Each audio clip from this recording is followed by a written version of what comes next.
All right, thank you. This is fun. Thanks for coming out, everybody. I'm feeling pretty good. I went surfing recently. Yeah. On the internet, and I read an article that said that men who are married live longer than men who are divorced. Has anybody heard that? Married men live longer than divorced men. And the reason I'm telling you this is to bring up the fact that I am divorced, and I'll probably be dead soon. And I want you to know that if I am dead soon, that getting divorced was totally worth it. Do that shit again. I knew my marriage was ended when my wife gave me love coupons. You know what love coupons are? The little coupon books that couples give each other when they stop giving a shit. You ever try cashing one of those things in? It's impossible. I'm trying to play the free massage coupon. She said, "Oh, not now. I don't feel good." I said, "But it says offers valid anytime." Now is any time. I would like my massage, please. And then she got mad at me and said I wasn't compassionate and sympathetic to how she was feeling. And while she was yelling at me because I wanted to use my Christmas presents, I slapped down the automatically win any argument coupon. Yeah, I doubled down on her. But apparently that one was mislabeled. Because it shouldn't have been the automatically win any argument. It should have been the automatically increase the size of any argument. Because that is what happened. And then we split up, and now I'm stuck with all these coupons. So every time I go on a date with the girl now, the first question I'll make sure I ask is, "Do you accept competitors' coupons?" I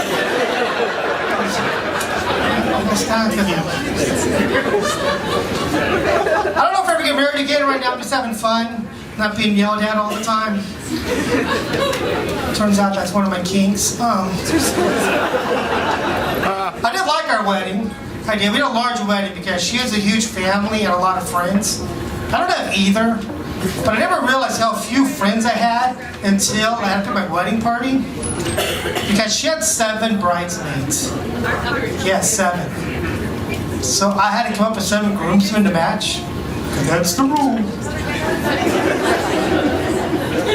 I had everybody I know at my wedding party. Even my mom was a groomsman. And now still 3 people short. I had to go to Home Depot and hire 3 friends. Like, I need 3. Come on in, 3. Going to a wedding. Another thing I saw when I was surfing the internet, I saw a list of the greatest books in American literature. Greatest books in American literature. And according to this website, the #1 book was Moby Dick. Now, by round of applause, how many people here have ever read Moby Dick? Okay. Now, all the people who didn't clap, look at all the people who did clap and know this. They're fucking lying. Nobody has ever read that book. It is horrible. It is 900 pages about how to be a commercial fisherman. The damn whale, you know, the one the book is named after, doesn't show up at the very end. Like around page 875. I'd be like watching all 6 of the original Rocky movies, only they refilmed them, so Rocky's not even in it. All you see is some guy training to fight Rocky. You spend like 6 hours watching this guy do jumping jacks. 5 hours watching him lace up his gloves. 4 hours of wasted just watching the dude sleep. And then after you spend like 17 hours and 45 minutes watching this shit, the guy gets his big chance. He gets his big chance, and he fights Rocky, and Rocky kills him. The end. That is the entire plot. Spoiler alert. I'm about to go home and read it. That is the entire plot of Moby Dick. And a lot of people say, "Oh, you're just looking at Moby Dick at a superficial level. You have to go deeper, because Moby Dick's all about the metaphors and the symbolisms." I'm like, "Oh yeah, you don't think I get the metaphors? A bunch of shirtless sailors sailing the 7 seas, searching for a white sperm whale named Moby Dick.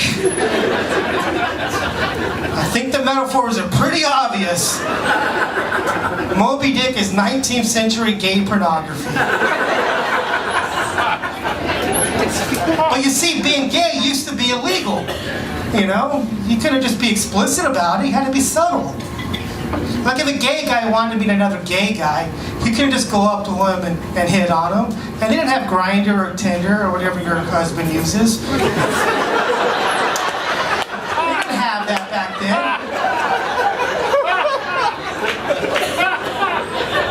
And if you went to the wrong guy, you could get beat up or thrown in jail or something. You don't know. So they had to be sneaky. They had to use subtle pickup lines like, hey, did you ever read Moby Dick?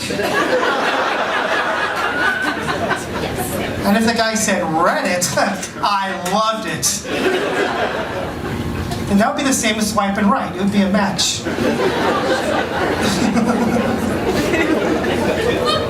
I fly around a lot, and they have this rule on planes. I'm sure you guys have heard of it. It's an old rule, but there are people who still do not know it. You're not allowed to bring your liquid on board planes. You guys know that, right? You can't bring it, well, you can't. You're not allowed to bring your liquid. And a lot of people are still upset about that. You know, right in front of me, the line, like, what do you mean I can't bring my shampoo or my Super Big Gulp? Well, this sucks. And I admit, I didn't like that rule at first, but then I remembered that I have a whole bunch of cans of old paint and used motor oil that I can't get rid of. So I take all that shit to the airport. What do you mean I can't bring my hazardous waste on board? Anyways, thank you, man. Drink Jane. Thanks a lot.